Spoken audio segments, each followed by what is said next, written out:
আপনি কি কখনো ভেবেছেন কোটি কোটি বছর আগে রাজত্ব করা ডাইনোসরগুলো আজকে কোথায় গেল? চলো আজ আমরা সেই চমকপ্রদ কাহিনী সম্পর্কে জেনে নিই। প্রায় 235 মিলিয়ন বছর আগে পৃথিবীর জলবায়ু ছিল শুষ্ক আর শুকনা। তখন ছিল টেরিক্স যুগ। এই সময় জন্ম নেয় প্রথম ডাইনোসর, ছোট দুই পায়ে হাঁটা প্রাণী। সময়ের সাথে সাথে এরা বিশাল হতে থাকে এবং শক্তিশালী হয়ে যায়।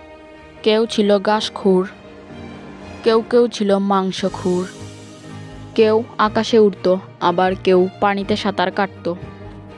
তাদের ত্বক ছিল মোটা, আবার কারো ত্বক ছিল পালকে ঢাকা।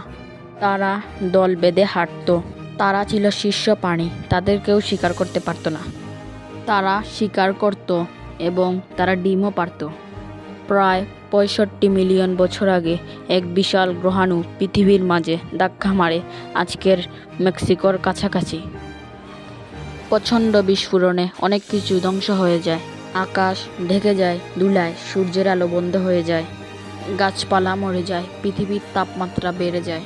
আর এভাবেই ধীরে ধীরে ডাইনোসরের নাম পৃথিবী থেকে মুছে যায়। আজকের পাখিগুলো ডাইনোসরের উত্তরসূরি।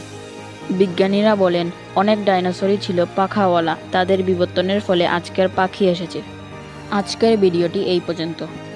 ভিডিওটি ভালো লাগলে লাইক করবেন, কমেন্ট করবেন এবং সাবস্ক্রাইব করে পাশে থাকবেন। পরবর্তীতে কী নিয়ে ভিডিও বানাবো তা কমেন্টে জানান। Thanks for watching.